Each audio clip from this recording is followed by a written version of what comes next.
Yes everybody, अब हम revise करेंगे थर्ड तीसरा unit of the Indian Contract Act, other essential elements of a contract. Revise करेंगे fast. Capacity to contract, other essential element. Free consent, other essential element. Lawful consideration and object. And lastly, not expressly declared void. पहले भी पढ़ा था, लेकिन इसमें important चीजें अब detail में बताई गई हैं, उसको रिवाइज करते हैं। कैपेसिटी टू कॉन्ट्रैक्ट में 3 बातें, पहला मेजर, दूसरा साउंड माइंड, तीसरा not disqualified. Major, sound mind, not disqualified. Major, sound mind, not disqualified. Okay, free consent, consent तो ओके है बट फ्री होना जरूरी है। फ्री नहीं हो पाती, किन कारणों से? Coercion, undue influence, fraud, misrepresentation, mistake. Coercion, undue influence, fraud, misrepresentation, mistake. क्या होता है इसमें?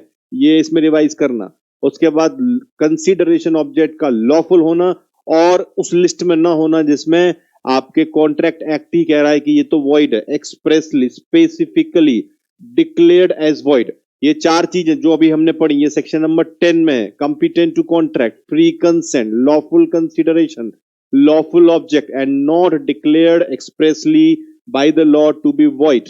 कैपेसिटी टू कॉन्ट्रैक्ट में आपके हमने पढ़ा, पहला पॉइंट क्या था? तो अभी कैपेसिटी टू कॉन्ट्रैक्ट में पहला पॉइंट था आपके मेजॉरिटी, साउंड माइंड एंड आपके डिस्क्वालिफाइड नहीं होना चाहिए। तो कैपेसिटी टू कॉन्ट्रैक्ट यानी कॉम्पिटेंट टू कॉन्ट्रैक्ट, सेक्शन 11 क्या कह रहा है? सेक्शन 11 कह रहा है कि भाई देखो, ऐसा है कोई भी इंडिविजुअल जो होगा, अगर उसको हम मान के चलेंगे कि वो आपके कैपेबल है कॉन्ट्रैक्ट करने के लिए, तो मेजर होना चाहिए। मेजोरिटी के लिए क्या होना चाहिए? मेजोरिटी के लिए उसकी उम्र अच्छी होनी चाहिए, ठीक होनी चाहिए। लॉ किसको ठीक मानता है? 18 साल। नॉर्मली हमारे यहाँ जो कानून है, इंडियन मेजोरिटी एक्ट 1875, उसके मुताबिक आपकी उम्र 18 साल या उससे ज्यादा होनी चाहिए। अगर 18 साल या उससे ज्यादा है तो आप मेजर हैं, और अगर आप मेजर हैं तो कॉन्ट्रैक्ट कर सकते हैं। दूसरा, साउंड माइंड होना चाहिए। और तीसरा, किसी कानून में या किसी और कारण की वजह से डिस्क्वालिफाइड नहीं होना चाहिए। मेजोरिटी में उम्र का आपके कानून कौन सा है? Indian majority act 1875। कभी कभी कोर्ट ऑफ वार्ड्स लॉ के तहत, कोर्ट जो होता है वो वार्ड का यानी कि बच्चे का आपके कोई गार्जियन अपॉइंट कर देता है, उस सिचुएशन में 21 साल उम्र हो जाती है। तो नॉर्मली इंडियन मेजोरिटी एक्ट के मुताबिक कितना होता है? 18 साल। कभी कभी कोर्ट जब गार्जियन अपॉइंट करता है तो कितना हो जाता है? 21 साल। 21 साल होने पर वो मेजर माना जाता है। अब जो मेजर नहीं है उसको हमने एक शब्द दिया है माइनर। माइनर क्या कॉन्ट्रैक्ट कर सकता है? माइनर के ऊपर बहुत सारी बातें मैं बताने वाला हूं। नंबर 1, माइनर का कॉन्ट्रैक्ट हमेशा क्या होता है? क्या होता है? वॉइड एब इनिशियो। क्या होता है? वॉइड एब इनिशियो। वॉइड एब इनिशियो माने इनिशियल, यानी पहले दिन से ही, पहले मोमेंट से ही क्या होता है? वो होता है वॉइड। हमेशा वॉइड, हमेशा वॉइड होता है। वो कभी भी वैलिड नहीं होता, कोई पॉइंट ऑफ टाइम पे वैलिड नहीं होता। ये कौन से केस में डिसाइड किया गया था? मोहरी बीबी वर्सेस धर्मदास घोष। इसमें क्या हुआ था? उसमें उसने एक ट्रांजेक्शन कर लिया था, बाद में वो कहता है कि नहीं मैं तो माइनर हूं। ओके, क्या कोर्ट इस बात को मान लेगा? कोर्ट ने माना, यस, ये ट्रांजेक्शन एनफोर्स नहीं हो सकता है। इसका मतलब कि जो कॉन्ट्रैक्ट हुआ था वो पहले दिन से ही वॉइड था, और जो पहले दिन से ही वॉइड है, वॉइड एब इनिशियो है, उसको एनफोर्स नहीं कर सकते। और इसलिए माइनर का कॉन्ट्रैक्ट क्या होगा? माइनर का कॉन्ट्रैक्ट होगा वॉइड एब इनिशियो। क्या माइनर मेजर बनने के बाद अप्रूव कर सकता है कि देखो माइनॉरिटी में मैंने कॉन्ट्रैक्ट किया, अब मैं मेजर बन गया, नाउ आई अप्रूव, क्योंकि तब तो वॉइड एब इनिशियो था, बट अब मैं मेजर हूं, अब मैं अप्रूव कर देता हूं। क्या वो ऐसा कर सकता है? नहीं कर सकता है। क्या माइनर को कॉन्ट्रैक्ट में बेनिफिशियरी बनाया जा सकता है? बिल्कुल बनाया जा सकता है। माइनर कॉन्ट्रैक्ट तो नहीं कर सकता, बट जो पार्टी आपस में कॉन्ट्रैक्ट कर रहेंगी उनको जो कॉन्ट्रैक्ट में बेनिफिट होगा वो उसे अपने किसी माइनर को दे सकती हैं, और इसलिए माइनर कॉन्ट्रैक्ट में बेनिफिट के लिए आपके एडमिट किया जा सकता है। पार्टनरशिप एक्ट का भी इसमें एग्जांपल आता है, जिसमें हमने पढ़ा था कि भाई उसको पार्टनरशिप के बेनिफिट में, प्रॉफिट में शेयर करने के लिए उसे हम एडमिट कर सकते हैं, but not as a normal active partner. Okay, अगला, क्या माइनर झूठ बोल के बाद में कह सकता है कि मैं माइनर हूं? यानी पहले वो झूठ बोल देगा कि मैं तो मेजर हूं, मिस रिप्रेजेंट करेगा, गलत बोलेगा, बाद में वो कहेगा कि नहीं मैं तो आपके माइनर हूं, तो पहले माइनर कह देता है कि मैं तो मेजर हूं, मेरी उम्र लेटेस्ट से 25 साल है, लेकिन बाद में वो कहता है कि नहीं मैं तो माइनर हूं, तो क्या वो ऐसा कर सकता है? बिल्कुल कर सकता है। माइनर हमेशा अपनी एज को, मेजोरिटी को प्लीड कर सकता है, ऑलवेज। क्या माइनर को अगर कभी जरूरत पड़ जाए खाने पीने की, तो क्या जरूरत का सामान भी कोई उसको नहीं देगा कि भाई तुम्हारे से कोई भी कांटेक्ट करेंगे तो हम तुमसे ले ही नहीं पाएंगे पैसे, क्योंकि तुम्हारे साथ कॉन्ट्रैक्ट जो भी किए गए हैं वो सारे क्या हैं, वो हैं वॉइड एब इनिशियो, तो हम तुमको नहीं करेंगे। तो यहाँ एक्सेप्शन आ जाता है नेसेसरीज, जो नेसेसरी है, जो जीवन यापन करने के लिए बहुत जरूरी है, उन चीजों के लिए आपके कॉन्ट्रैक्ट वैलिड होगा, but not against the person who is minor, against his state, उसकी स्टेट में से पैसा रिकवर किया जा सकता है। Okay, contract must be for the goods reasonably necessary for his support in the station in life, यानी कि लाइफ में, जिंदगी में जिस भी जगह पर है, जिस भी मुकाम पर है, वहां पर उसको जीने के लिए जिन चीजों की जरूरत है वो होना चाहिए, reasonably necessary. Okay, the idea is that it is for utility not for ornament, आपको जरूरत के लिए है, साज श्रृंगार के लिए नहीं है, लग्जरी नहीं है, नेसेसरी। ओके, एंड दूसरा, minor must not have already a sufficient supply of this necessary, आपके पास पहले से नेसेसरी नहीं है, तो नेसेसरीज अगर कोई सप्लाई करता है तो वो क्लेमेबल है, but from the state of the minor. Personally minor कभी भी आपके लायबल नहीं होगा। क्या माइनर के बिहाफ पे गार्जियन कॉन्ट्रैक्ट कर सकते हैं? इसमें आपके ट्रांजैक्शन के नेचर के ऊपर डिपेंड करेगा, ट्रांजैक्शन का नेचर क्या है। बहुत इंपॉर्टेंट ट्रांजैक्शन है, उसके लिए कोर्ट से परमिशन लेनी पड़ेगी, जैसे प्रॉपर्टी खरीदना, प्रॉपर्टी बेचना। बाकी नॉर्मल डे टू डे के जो ट्रांजैक्शन हैं माइनर के लिए, जो उसके जीवन यापन करने के लिए जरूरी है, नॉर्मल लाइफ जीने के लिए जरूरी है, वो गार्जियन कर सकता है। बट हर ट्रांजैक्शन जो गार्जियन करेगा वो क्या होना चाहिए? बेनिफिट के लिए होना चाहिए। किसके बेनिफिट के लिए होना चाहिए? माइनर के बेनिफिट के लिए होना चाहिए। क्या माइनर को कह सकते हैं कि माइनर तुमने कॉन्ट्रैक्ट किया था, तुम्हें पूरा करना पड़ेगा, स्पेसिफिक परफॉर्मेंस करनी पड़ेगी? नहीं, माइनर का तो कॉन्ट्रैक्ट वॉइड एब इनिशियो होता है, हम उसको परफॉर्म करने के लिए ही नहीं कह सकते, स्पेसिफिक परफॉर्म करने के लिए कैसे कह पाएंगे? स्पेसिफिक परफॉर्मेंस का मतलब होता है कि जो बोला था वो करना पड़ेगा। बाकी केसेस में क्या हो सकता है कि आपने जो बोला अगर वो नहीं कर पाते हैं, वादा अपना नहीं पूरा कर पाते हैं, तो कोई बात नहीं, तब फिर मुआवजा दीजिए। तो एक मुआवजा आ जाता है पिक्चर में, लेकिन जब मुआवजा नहीं काम चला पाएगा, जब मुआवजा काम नहीं चला पाएगा, हमें तो वही वादा पूरा करवाना होगा जो तुमने कहा था। तो ऐसी सिचुएशन में स्पेसिफिक परफॉर्मेंस का ऑर्डर नहीं हो सकता है। बट माइनर के केस में सिचुएशन अलग है, यहां तो कॉन्ट्रैक्ट ही उसका वॉइड एब इनिशियो है, हम उसे कभी भी परफॉर्म करने के लिए नहीं कह सकते, तो इसीलिए स्पेसिफिक परफॉर्मेंस का सवाल ही नहीं उठता। क्या माइनर इंसॉल्वेंट हो सकता है? माइनर कभी लाइबल ही नहीं होता, तो लाइबिलिटी पे करने के लिए एबिलिटी नॉट एबिलिटी का सवाल ही नहीं उठता, कभी भी इंसॉल्वेंट नहीं हो सकता है। पार्टनरशिप, क्या माइनर पार्टनर बन सकता है? नहीं बन सकता। क्या पार्टनरशिप के बेनिफिट में उसको हम एडमिट कर सकते हैं? कर सकते हैं। क्या माइनर एजेंट बन सकता है? बिल्कुल बन सकता है, माइनर एजेंट बन सकता है, लेकिन माइनर कभी भी खुद पर्सनली किसी भी काम के लिए गलत कर देता है, प्रिंसिपल के द्वारा सू नहीं किया जा सकता, वो पर्सनली लायबल नहीं होगा।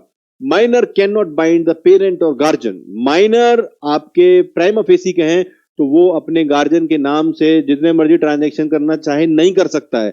हाँ, अगर गार्जियन की एफिनिटी है, एफर्म करता है गार्जियन, अगर गार्जियन उसकी सहमति देता है, तो मान लीजिए कोई दुकानदार है, वो माइनर को सामान देता रहता है डे टू डे बेसिस पर, तो हर कोई सामान के लिए दुकानदार पैसे गार्जियन से नहीं मांग सकता। जिन ट्रांजैक्शन के लिए आपके गार्जियन ने सहमति भरी है, वो ट्रांजैक्शन की सप्लाई अगर वो करता है माइनर को, तो माइनर के द्वारा लिए गए चीजों के लिए वो पैसे मांग सकता है। ओके, आगे बात करेंगे बेटे, माइनर और मेजर दो लोग मिलकर कॉन्ट्रैक्ट करते हैं, कौन लायबल होगा? माइनर तो कभी लायबल होता ही नहीं है, मेजर ही लायबल होगा, एडल्ट पर्सन ही लायबल होगा। क्या माइनर के लिए आप गारंटी दे सकते हैं? अगर आप खुद मेजर हैं और आप किसी माइनर के लिए गारंटी देना चाहते हैं तो बेशक दें, लेकिन लायबिलिटी सिर्फ किसकी होगी? गारंटर की श्योरिटी की लायबिलिटी होगी। क्या माइनर शेयर होल्डर बन सकता है? नॉर्मली नो, क्योंकि शेयर होल्डर आपके बनने का मतलब है कि आप सिक्योरिटीज कॉन्ट्रैक्ट कर रहे हैं। Cell purchase of share debenture etcetera, it is a securities contract, and contract of security करने के लिए कॉन्ट्रैक्ट करने के लायक होना जरूरी है, जो कि माइनर नहीं होता है। लेकिन यस, अगर कोई शेयर होल्डर है और वो मर जाता है तो उसका जो लीगल हायर होगा उसके पास वो शेयर जाएंगे। इसको हम ट्रांसमिशन कहते हैं कंपनी लॉ की भाषा में, और ऐसी सिचुएशन में शेयर्स माइनर के पास आ सकते हैं, फुल्ली पेड अप होने चाहिए। लाइबिलिटी फॉर टॉट, टॉट क्या होता है? टॉट एक सिविल रॉन्ग है। टॉट क्या है? एक सिविल रॉन्ग है, गलती है। ये कोई कॉन्ट्रैक्ट नहीं है, दो लोगों के बीच में कॉन्ट्रैक्ट है। कॉन्ट्रैक्ट में तो हम कहते हैं कि वो लायबल नहीं होगा, लेकिन गलती, सिविल रॉन्ग, सोसाइटी के पॉइंट ऑफ व्यू से अगर आप कुछ गलत करते हैं, that is called as civil wrong. So that is a civil wrong. Do you remember civil wrong? Civil monetary point में आता है, लेकिन लॉ ऑफ टॉट में सिविल रॉन्ग का मतलब है कि जैसे मैंने आपको बुलाया और अगर मैंने आपको घोड़ा दे दिया है और वो घोड़ा अगर पागल है और मैंने आपको बताया नहीं है और आप उसकी वजह से गिर जाते हैं तो ये सिविल रॉन्ग है। मैं अगर रैश ड्राइविंग कर रहा हूं और उससे आप डर जाते हैं तो ये सिविल रॉन्ग है। अगर मैं आपके जो है आपको बुलाता हूं और मैं बहुत बुरी बुरी बातें आपके बारे में करता हूं तो ये सिविल रॉन्ग है। अगर मैं बहुत तेजी से आपकी जो म्यूजिक बजा रहा हूं जिसकी वजह से आपको सोने में परेशानी हो रही है तो ये सिविल रॉन्ग है। अंडरस्टैंड? इसमें पार्टीज का कोई आपस में कॉन्ट्रैक्ट नहीं है, तो कॉन्ट्रैक्ट में माइनर लायबल नहीं होता है। कॉन्ट्रैक्ट में माइनर लायबल नहीं होता है, लेकिन सिविल रॉन्ग में माइनर लायबल होता है, क्योंकि ये एक ऑफेंस है, कॉन्ट्रैक्ट नहीं है। ये हुई माइनर के बारे में, मेजोरिटी के बारे में बात। अब बात करेंगे sound mind, person of sound mind. Sound mind simple है, जो व्यक्ति अपने डिसीजन लेने के स्थिति में है वो साउंड माइंड है। क्या सही है क्या गलत है रेशनलाइज कर सकता है, एनालाइज कर सकता है, अपने लिए क्या बेनिफिशियल है डिसीजन ले सकता है। ऐसे व्यक्ति को हम कहेंगे साउंड माइंड है। लेकिन कभी कभी व्यक्ति की साउंड माइंड की जो स्टेटस है वो खराब हो जाती है। कब कब ऐसा होता है? इसमें कई बातें हैं। पहली बात है कि वो टेम्परेरीली आपके जो है मेंटली डीरेंज हो जाता है, फिर ठीक हो जाता है, कभी खराब कभी ठीक। तो ऐसी सिचुएशन में हमें कॉन्ट्रैक्ट एक्ट में क्या बताया गया है? जब ठीक होगा, सेंसेस में होगा, सही डिसीजन लेने लायक होगा, तब कॉन्ट्रैक्ट करेगा, उसका कॉन्ट्रैक्ट वैलिड होगा। जब वो सही नहीं है, माइंड मेंटली आपके जो है डीरेंज्ड है, जिस वक्त उसको लेट से कोई आपके मेंटल प्रॉब्लम है, उस वक्त करेगा, कॉन्ट्रैक्ट वैलिड नहीं होगा। ओके। दूसरा, परमानेंटली मेंटली अनफिट है, उसके लिए शब्द इस्तेमाल किया गया था इडियट। जो बार बार ठीक हो जाता है, कुछ कभी ठीक होता है कभी खराब होता है, उसके लिए वर्ड इस्तेमाल किया हमने ल्यूनेटिक। और एक ड्रंक कार्ड का पॉइंट भी आता है, उसमें भी आप इंटॉक्सिकेट हो जाते हैं, आप प्रभावित होते हैं, आप जो है अल्कोहल के प्रभाव में होते हैं, आप किसी और ड्रग्स के प्रभाव में होते हैं। ऐसी सिचुएशन में आप अपनी सेंसेस के ऊपर कंट्रोल नहीं रखते हैं। इस दौरान कोई कॉन्ट्रैक्ट अगर होगा तो वो क्या होगा? इनवैलिड। साउंड माइंड होना जरूरी है। आगे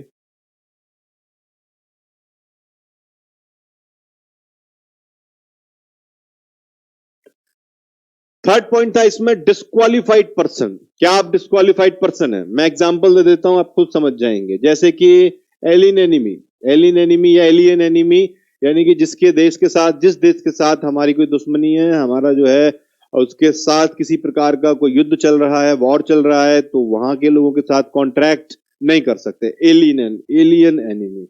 इसके अलावा कन्विक्ट, जो किसी जुर्म में दोषी पाए गए हैं, इंसॉल्वेंट हैं, इन सब लोगों के साथ हम नहीं कर सकते। फॉरेन सोवराइन्स हैं, एम्बेसडर्स हैं, ये सब आपके जो है किसी न किसी प्रोटोकॉल की वजह से कानून में अलाउड नहीं होते हैं कि वो कॉन्ट्रैक्ट करें, यानी कि अदरवाइज डिस्क्वालिफाइड है। कॉन्ट्रैक्ट एक्ट तो नहीं कह रहा है, बट अदरवाइज वो डिस्क्वालिफाइड है किसी न किसी लीगल प्रोविजन की वजह से। अब बात करेंगे प्यारे बच्चों फ्री कंसेंट की। Free consent, consensus ad idem. पहली बात हमने पढ़ी थी कंसेंसस एड आइटम, कंसेंट होनी चाहिए, दो लोग एक बात पे एक ही तरीके से सहमत हैं, कंसेंसस एड आइटम। बट ये कंसेंसस फ्री होना चाहिए, कोर्शन नहीं होना चाहिए, under influence, fraud, misrepresentation, mistake, ये सब नहीं होना चाहिए। सबसे पहले बात करेंगे कोर्शन की। द फर्स्ट थिंग दैट मैं आपके साथ डिस्कस करने वाला हूं वो है कोर्शन। ओके, तो कोर्शन क्या होता है बच्चों? Coercion, what is coercion? Question कह लीजिए या कोर्शन कह लीजिए, स्पेलिंग ध्यान रखेंगे, COERCION कोर्शन, जोर जबरदस्ती। लीगल भाषा में बात करेंगे। 3 शब्द इंपॉर्टेंट हैं। पहला है forbidden by the IPC। IPC माने Indian penal code. Forbidden by IPC, Indian penal code. और दूसरा है थ्रेटनिंग टू डिटेन, यानी कि आपको डिटेन कर लिया जाएगा, मतलब जबरदस्ती पकड़ लेंगे आपको। एंड दूसरा threatening to detain any property. तो threatening to detain, unlawful detaining और threatening to detain the property. Okay, तो 3 बातें हो गई। नंबर 1, कोई भी ऐसा ऑफेंस जो कि इंडियन पीनल कोड में फॉरबिडन है, वो आपके साथ करने के लिए वो धमकाएंगे आपको। मर्डर है, किडनैपिंग है, एनीथिंग एल्स लाइक दिस। दूसरा, अनलॉफुल डिटेनिंग और थ्रेटनिंग ऑफ एनी प्रॉपर्टी। तो आपको या आपकी प्रॉपर्टी के अगेंस्ट ऑफेंस करने की धमकी दी जाएगी आपको। क्यों? ताकि आप झुक जाएं, मान जाएं, कॉन्ट्रैक्ट करने के लिए मान जाएं, कॉन्ट्रैक्ट करने के लिए। ओके, चलिए, इसको कहते हैं कोर्शन। समझाने की जरूरत नहीं है, पिक्चरों में आपने बहुत सारा देखा होगा। अब कोर्शन जो होता है, जब भी होगा,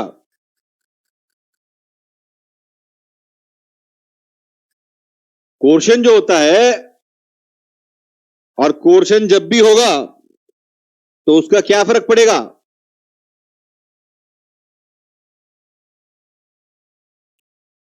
कॉन्ट्रैक्ट का क्या होगा? वॉइडेबल। अगर पार्टी वॉइड कर देती है और अगर इसमें उसे कोई बेनिफिट मिला है तो वो वापस कर देगी, या पहली वाली पार्टी को कोई बेनिफिट मिल गया है तो वो वापस कर देगा। Transaction cancel. वॉइडेबल, अभी तक वैलिड है, वॉइड कर सकते हैं। करने से पहले सोच लीजिए, जो बेनिफिट अगर कोई मिला होगा वापस करना पड़ेगा। अगला है अंडर इन्फ्लुएंस। अंडर इन्फ्लुएंस में कोई ऐसा व्यक्ति है जो आपको डोमिनेट कर सकता है, आपकी विल को डोमिनेट कर सकता है, आपकी इच्छा शक्ति को वो दबा सकता है, डोमिनेट कर सकता है, आपको डिसीजन लेने पर मजबूर कर सकता है। कौन है वो? Who is having authority. उसके पास आपके ऊपर अथॉरिटी है, रियल और अपरेंट अथॉरिटी। और क्या है? Fiduciary relationship. Fiduciary relationship. और क्या है? फायदा उठा रहा है आपकी एज का, इलनेस का, मेंटल और बॉडीली डिस्ट्रेस का। मेंटल कैपेसिटी सही नहीं है, मेंटल कैपेसिटी सही नहीं है, टेम्परेरीली, परमानेंटली, एज की वजह से, इलनेस की वजह से, बॉडीली डिस्ट्रेस की वजह से। जैसे मरीज का अटेंडेंट बिल वगैरह साइन करा लेता है उससे, डॉक्टर जो भी बिल बनाकर देगा, मरीज का जो अटेंडेंट है वो कहता है ये देखो ये बिल है, अब मरीज बेचारा क्या करेगा? साइन कर देगा। Undue influence.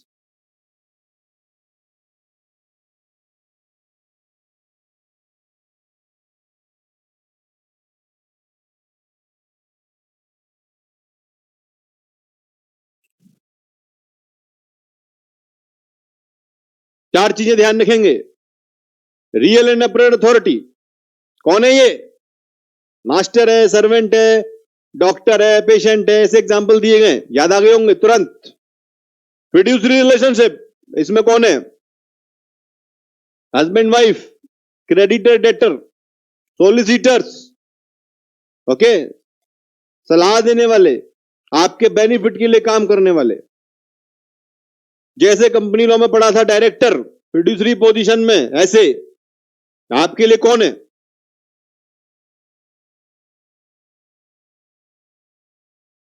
Mental distress, mental. Okay, समझा दिया मैंने। अनकॉन्साइनेबल बार्गेन ऐसी चीज है जो कि सोची नहीं जा सकती। कोई काम 2% पे होता है, अगर आप 10% पे कर रहे हो, अकल्पनीय, अनकॉन्साइनेबल बार्गेन। ओके, अगला, क्यों करना चाह रहे वो? बेनिफिट के लिए, अपने फायदे के लिए दुनिया करती है। बर्डन ऑफ प्रूफ उसी के ऊपर होगा जिसने करा है कि मैंने ऐसा गलत काम नहीं किया है।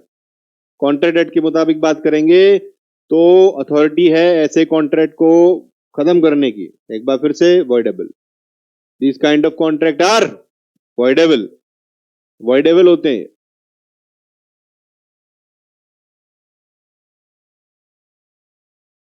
आगे,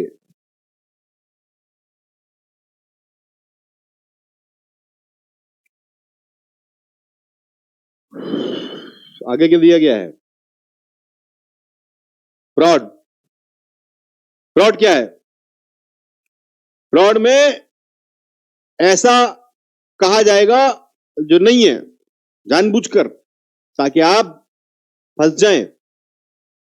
आपको फंसाने की इंटेंशन है, इसको फ्रॉड कहते हैं। फ्रॉड में क्या होगा? एक रिप्रेजेंटेशन, अजर्शन बताया जाएगा, समझाया जाएगा, जानते हुए कि वो फॉल्स है, जानते हुए कि वो फॉल्स है, उसे फ्रॉड कहते हैं। इफेक्ट क्या होगा फ्रॉड में? क्या होगा? एक बार फिर से सेम बात। कॉन्ट्रैक्ट क्या होगा? वॉइडेबल। आप उसको रिसिंड कर सकते हैं। कॉन्ट्रैक्ट को क्या कर सकते हैं? रिसिंड कर सकते हैं, रिसिंड, कैंसिल कर सकते हैं। ओके, फ्रॉड की वजह से क्या हुआ होगा? नुकसान। डैमेजेस के लिए केस कर सकते हैं, डैमेजेस के लिए क्या कर सकते हैं? केस कर सकते हैं। ओके, मुआवजे के लिए, फ्रॉड से नुकसान जो हुआ उसके लिए।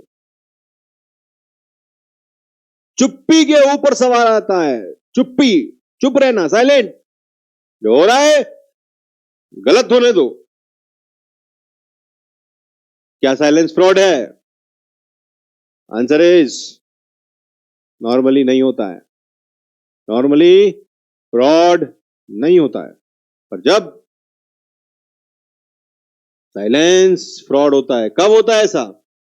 It is the duty of the person to speak. बोलना आपके जो है ड्यूटी है, आप नहीं बोलते हो। कब कब आपकी ड्यूटी होती है भैया? ऐसा फिड्यूसरी रिलेशनशिप में ऐसा होता है। Insurance contracts, contract of marriage, contracts of family settlement, share allotment contracts, right? बताना जरूरी होता है, बताना जरूरी होता है। ओके, कभी कभी silence is equal to speech. Silence is equal to speech. For example, कब होता है ऐसा? अगर तुम कुछ नहीं कहोगे तो मैं मान लूंगा कि ये सही है, और आप कुछ कहते नहीं हो, बाद में पता पड़ता है कि वो गलत था, तो आपकी साइलेंस इक्विवेलेंट टू स्पीच मानी जाएगी। Fraud, fraud, fraud. ओके, आगे चलेंगे। Misrepresentation. What is misrepresentation?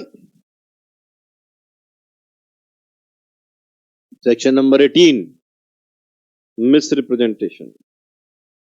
Fraud का सेक्शन, सेक्शन नंबर 17। वैसे सेक्शन लिखोगे बहुत अच्छी बात है,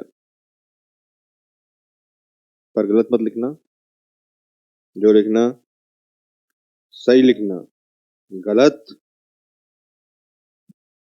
मत लिखना।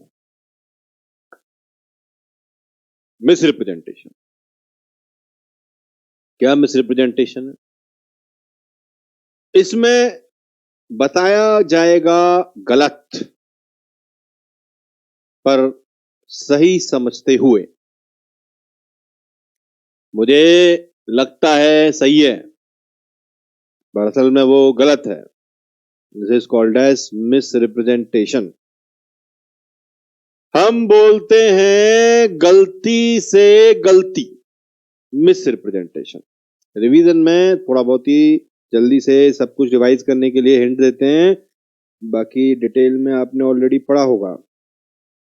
ठीक है, क्या होता है इसमें मिस रिप्रेजेंटेशन में? बस ये ध्यान रखेंगे, मिस रिप्रेजेंटेशन में ज्यादातर हमें कंफ्यूजन हो जाता है कि गलत तरीके से बताया गया है, लेकिन इसमें एक बात और आपको ध्यान रखनी है कि ये गलत तरीके से जो बताया गया है उसको सही समझा गया है बताने वाले के द्वारा।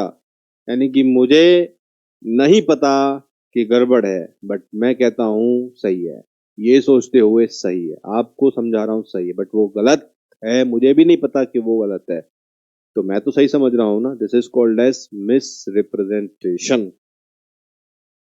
ओके।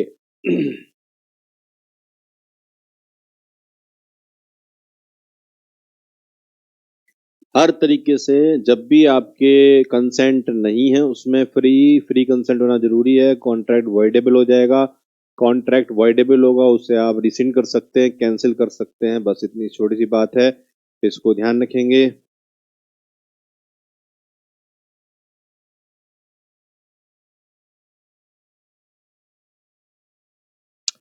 अब बात करेंगे मिस्टेक की। What is mistake? मिस्टेक दो प्रकार की है, एक मिस्टेक ऑफ लॉ, एक mistake of fact. Mistake of law, हम इंडिया में भारतीय कानून की बात करेंगे, बाहर के कानून की बात करेंगे नहीं, तो इसलिए मिस्टेक ऑफ लॉ यानी कि कानून की mistake, and mistake of fact. अब इंडिया में कानून की मिस्टेक रिकॉग्नाइज नहीं है, हम लोग क्या बोलते हैं? Ignorance of law is not a defence. Ignorance of law is not a defence. Ignorance of law is not a defence, ऐसे बोलते हैं ना। तो ये तो बात खत्म हो गई। दूसरी बात है fact, mistake of fact. Mistake of fact में आपके there are two things, mistake on the part of one party, mistake on the part of both the parties. If it is on the part of one party, then it is called as unilateral mistake on the part of one party. If it is on the part of both the parties, then it is called as bilateral mistake. Bilateral mistake. Unilateral mistake, bilateral mistake. Unilateral mistake में identity of the person को लेकर mistake हो सकती है,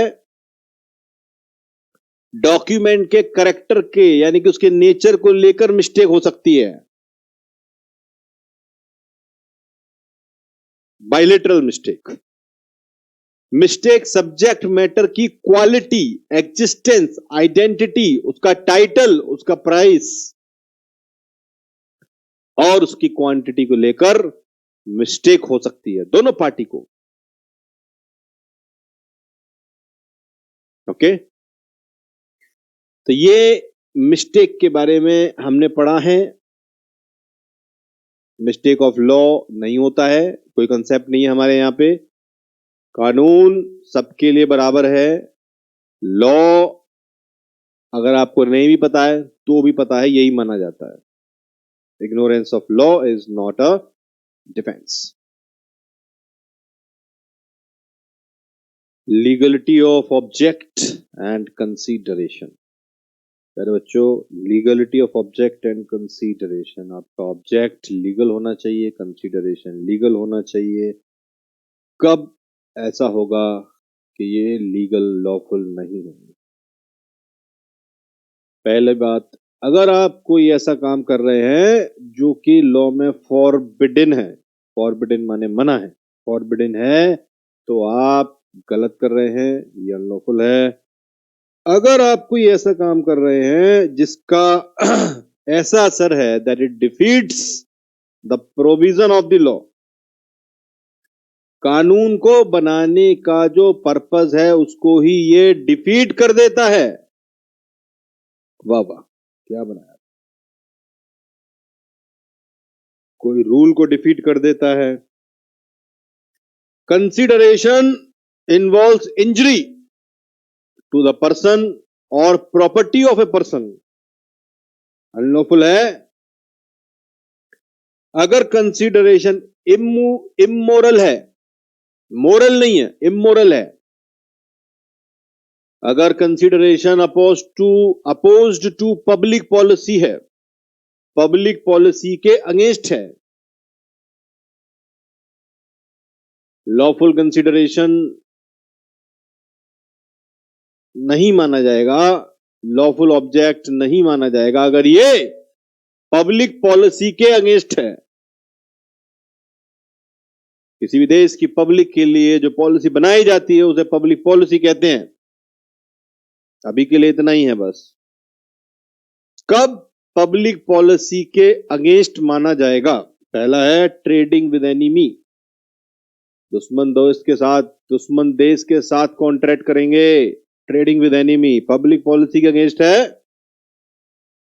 stifling prosecution, prosecution को दबाएंगे, यानी कि कोर्ट कचहरी के जो प्रोसीजर है उसको आप दबा रहे हो, ऐसे एग्रीमेंट कर रहे हो। इसमें ध्यान रखेंगे, there are two types of offenses, one is compoundable offense, another is uncompoundable offence. अगर कोई ऐसा एग्रीमेंट किया जाता है जिससे कि आप आपस में बाहर एग्रीमेंट कर लेते हैं, जैसे मैं कहता हूं कि आप केस मत करना, मैं आपके लिए ये काम कर दूंगा, ऐसा आप तब कर पाएंगे जब कंपाउंडेबल ऑफेंस होगा। कंपाउंडेबल ऑफेंस माने क्षम्य, क्षम्य जिसमें क्षमा मिल सकती है, और दूसरे हैं अक्षम्य जिनमें क्षमा नहीं मिलती है, जेल जाना पड़ेगा, जेल जाना पड़ेगा। Compoundable offences, non compoundable offences. Non compoundable offence के अंदर अगर आप इस प्रकार का एग्रीमेंट करते हैं जिससे कि कोई सामने वाली पार्टी आपके खिलाफ केस ना करे, केस करे तो ड्रॉप कर दे, stifling prosecution, stifling prosecution. Another is maintenance and champerty. Maintenance माने कोई मतलब नहीं है फिर भी केस कर देना है, शैम्पाटी माने केस जिसको करना है उसकी मदद करते हैं ताकि उसको अगर कोई पैसे मिले तो उसमें हिस्सेदारी। गरीब किसान, गरीब लोग केस नहीं कर पाते हैं, कोर्ट कचहरी के चक्कर नहीं काट सकते, उनके पास ऑलरेडी पैसे नहीं होते हैं। हम उनको कहते हैं भाई तुमको इतना पैसा मिलेगा, केस हम लड़ेंगे, तुम्हारी मदद करेंगे, आधा आधा। Champerty. Trafficking in the public offices, सरकारी नौकरी कैसे मिलती है? अगर पैसे देके मिलती है, ऐसे agreement trafficking in the public offices. क्या बोलेंगे क्या बोलेंगे? अपोज टू पब्लिक पॉलिसी है ना ये, सबको अपनी योग्यता के अनुसार नौकरी मिलनी चाहिए, लेकिन नहीं, जो लोग पैसे दे देते हैं नौकरी किसको मिल जाती है? उनको। आपको क्या लगता है बुरा? हम पब्लिक के लोग हैं, हमारे साथ ऐसा क्यों हो रहा है? नहीं होना चाहिए ना, तो पब्लिक पॉलिसी के खिलाफ है ऐसे एग्रीमेंट जिसमें कुछ ऐसा होता है। अनदर इज मोनोपोली क्रिएट करने की कोशिश करते हैं, marriage brokerage agreement. Marriage brokerage agreement, इसके बारे में डिटेल में बाद में डिस्कस करते हैं, हम लोग रिवीजन कर रहे हैं, अंदर नहीं घुसेंगे। मैरिज ब्रोकरेज एग्रीमेंट याद कर लीजिए। अगला है interference with the courts of justice. इसका मतलब है जज को, लीगल ऑफिसर को, जुडिशियल ऑफिसर को ही खरीद लीजिए, करप्ट है तो पकड़ लीजिए, अपने हिसाब से जजमेंट ले लीजिए। इंटरेस्ट अगेंस्ट ऑब्लिगेशन, इसमें क्या है? इसमें है कि अगर आप मान लो किसी मैन्युफैक्चरिंग कंपनी में मैनेजर हो, बहुत सारा रॉ मटेरियल खरीदती है, रॉ मटेरियल खरीदने का कॉन्ट्रैक्ट किसको देंगे? जो मुझे कुछ देगा। गेटिंग द पॉइंट, जो मुझे कुछ देगा, मैं मैनेजर हूं, रॉ मटेरियल किससे खरीदेंगे? जिससे मैं चाहूंगा, बट मैं कब चाहूंगा? जब वो मुझे कुछ ऊपर से देगा। इंटरेस्ट अगेंस्ट ऑब्लिगेशन, भाई काम कराना है तुम्हारा, बट उसमें तुम्हें ऊपर से कुछ चाहिए। Okay, next is consideration unlawful in part. एक प्रोसीजरल बात है जिसमें कि ऐसा कहा जा रहा है कि अगर मान लीजिए पूरा आपका जो है कंसिडरेशन अनलॉफुल नहीं है, उसका एक हिस्सा अनलॉफुल है, बाकी हिस्सा उसका आपके जो है वो लीगल है, अगर दोनों को सेपरेट किया जा सकता है तो लॉफुल वाला वैलिड रहेगा, अनलॉफुल वाला इनवैलिड कर दिया जाएगा। लेकिन अगर दोनों को अलग अलग नहीं किया जा सकता है तो पूरा ही ट्रांजैक्शन इनवैलिड हो जाएगा। ओके, चलिए, वॉइड एग्रीमेंट्स। वॉइड एग्रीमेंट में हमारे पास क्या है? Section number 11, 20, 23, 24, 25। ओके, इनमें से और भी आगे भी हैं, section 26, 27, 28, 29, 30 and section 56। Section 11 incompetency of the party discuss कर लिया हमने। मिस्टेक में ध्यान रखेंगे, बायलेटरल मिस्टेक वाले वॉइड होते हैं। Okay, unlawful consideration object section 23 void होता है, हमने पढ़ लिया है वो। 24 भी हमने पढ़ लिया है। ओके, 25(2) हमने यूनिट नंबर 2 में पढ़ लिया है। कंसिडरेशन विदाउट कंसिडरेशन जो आपके एग्रीमेंट्स हैं, और अब जो आगे के हैं उनको डिस्कस करते हैं। जो इस चैप्टर में दिए गए agreement which are expressly declare to be void. पहला है agreement in restraint of marriage. कोई भी ऐसा एग्रीमेंट जिसमें मैरिज करने से रोका जा रहा है, that is void. Okay, agreement in restraint of trade. ऐसा एग्रीमेंट जिसमें ट्रेड नहीं करोगे, ये काम नहीं करोगे, वो काम नहीं करोगे, ऐसे प्रकार के एग्रीमेंट वॉइड होते हैं। लेकिन इसके बहुत सारे एक्सेप्शन हैं। पहला एक्सेप्शन है गुडविल का। अगर कोई बिजनेस की गुडविल बेच दी जाती है तो जो लोग गुडविल बेच के जा रहे हैं वो सेम बिजनेस नहीं करेंगे, ये रेस्ट्रिक्शन आती है उसमें। Such an agreement in restraint of trade है, बट वैलिड है, वॉइड नहीं है।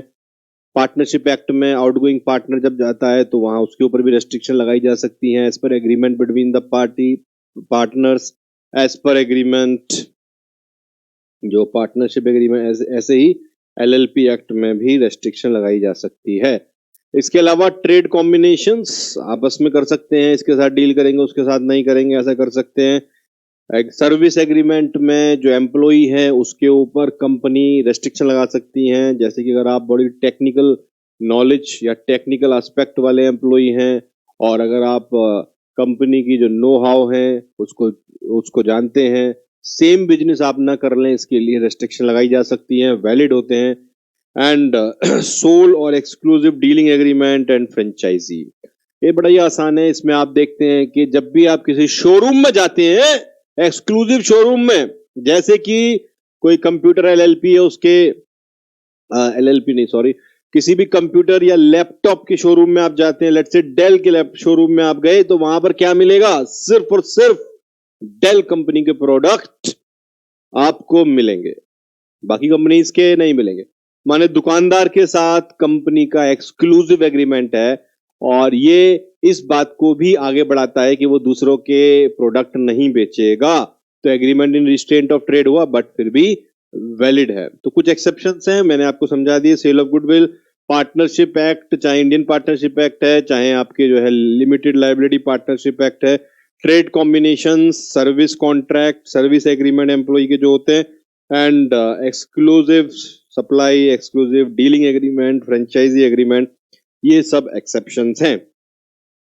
अगला है agreement in restraint of legal proceedings. ये हमने पढ़ लिया है, समझ लिया है। इसमें एक लाइन फिर से बता देता हूं, दैट अगर आप कोई कानूनी कार्रवाई को रोकेंगे जिसमें कि आपके अगेंस्ट, आप किसी के अगेंस्ट केस करके अपने राइट रिकवर नहीं कर पाएंगे, अपने राइट को इन्फोर्स नहीं कर पाएंगे, ऐसा अगर एग्रीमेंट है तो वो आपके वॉइड है। उसके बाद agreement the meaning of which is uncertain. Certain तो होना ही चाहिए ना। वो ऑयल वाला एग्जांपल याद होगा, अगर एक बंदा है 3 ऑयल में डील करता है, वो कहता है मैं ऑयल बेच दूंगा, तो भाई कौन सा वाला ऑयल बेच दोगे, अनसर्टेन है। लेकिन अगर वो एक ही ऑयल में डील करता है then it is capable of being made certain. तो अगर अनसर्टेन है वॉइड है, बट अगर capable of being made certain है तो वैलिड रहता है। ये हमने पढ़ा था। वेजरिंग एग्रीमेंट, वेजरिंग एग्रीमेंट माने कुछ होगा या कुछ नहीं होगा, तो एक पार्टी हारेगी एक पार्टी जीतेगी, विन और loss situation, either party has to lose और हैज टू विन, या तो जीतेगी या फिर हारेगी। ओके चलिए, अब ये होता है वॉइड। वेजरिंग एग्रीमेंट क्या होता है, वॉइड होता है। लेकिन वेजरिंग एग्रीमेंट में बहुत सारे एक्सेप्शंस यहां भी आते हैं, जैसे कि चिट फंड है, जैसे कि आपके शेयर मार्केट के ट्रांजैक्शन है, गेम्स ऑफ स्किल हैं, शेयर मार्केट ट्रांजैक्शन मैंने बता ही दिया आपको, एथलेटिक कंपटीशन है, कॉन्ट्रैक्ट ऑफ इंश्योरेंस हैं। ये सारे के सारे आपके थोड़ा बहुत ऊपर नीचे मिलते जुलते हैं वेजरिंग से, लेकिन ये आपके वैलिड होते हैं, वैलिड होते हैं, वैलिड होते हैं, वैलिड होते हैं। वेजरिंग से मिलते जुलते कुछ और भी ट्रांजेक्शन है, जैसे कि लॉटरी, लॉटरी वेजरिंग एग्रीमेंट से मिलता जुलता है, लेकिन क्या ये वैलिड है, नहीं, ये बिल्कुल भी वैलिड नहीं है। अगर आपके इसको गवर्नमेंट वैलिड कर भी देती है तो भी बाय नेचर तो ये वेजरिंग एग्रीमेंट है, और एज पर कॉन्ट्रैक्ट एक्ट ये क्या होगा, ये आपके वॉइड होगा। लेकिन सरकार अगर इसको वैलिडेट कर देती है, तो हमारे यहां पर कौन सा कानून है, इंडियन पीनल कोड, जिसमें मना है, क्या मना है, लॉटरी मना है। तो जब लॉटरी वहां पे मना है तो वहां पे वो हटा देंगे, इसका मतलब लॉटरी अब मना नहीं है, अगर कोई स्टेट ऐसा कर देता है तो। चलिए, लेकिन कॉन्ट्रैक्ट एक्ट में तो अभी भी क्या है, वेजरिंग एग्रीमेंट वॉइड। तो वेजरिंग एग्रीमेंट क्या है, वॉइड है। अगर सरकार किसी स्टेट की उसे आपके हटा देती है हटा देती है फॉरबिडन लिस्ट से, मना ट्रांजैक्शन, फॉरबिडन ट्रांजैक्शन मना है, उस वाली लिस्ट से अगर कोई सरकार उसको हटा भी देती है कोई बात नहीं, बट कॉन्ट्रैक्ट एक्ट के मुताबिक वो क्या है, वॉइड है।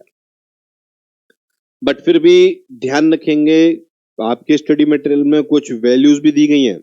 कॉम्पिटिटिव एग्जाम में जो प्राइज मिलने वाला है उसकी वैल्यू 1,000 रुपए दी गई है, 1,000 रुपए तक है तो कोई प्रॉब्लम नहीं है, ट्रांजैक्शन वैलिड रहेगा, उससे ज्यादा होगा तो वॉइड हो जाएगा, ऐसा लिखा हुआ है एज पर प्राइस कंपटीशन एक्ट 1955। ओके चलिए, तो वेजरिंग एग्रीमेंट में अगर आपसे कुछ पूछा जाए तो ध्यान रखें विन और लॉस।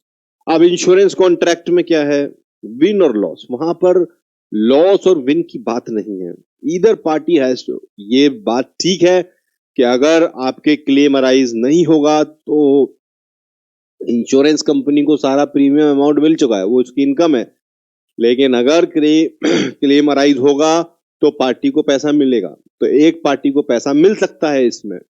लेकिन इंपॉर्टेंट बात यह है कि इसका पर्पस विन और लॉस नहीं है, जो नुकसान होगा उसकी भरपाई। ओके, तो इस यूनिट नंबर 3 के लिए मेरी तरफ से इतना ही है, इसको जल्दी से रिवाइज करें, अगले वीडियो में मैं आपके सामने आने वाला हूं। Thank you very much.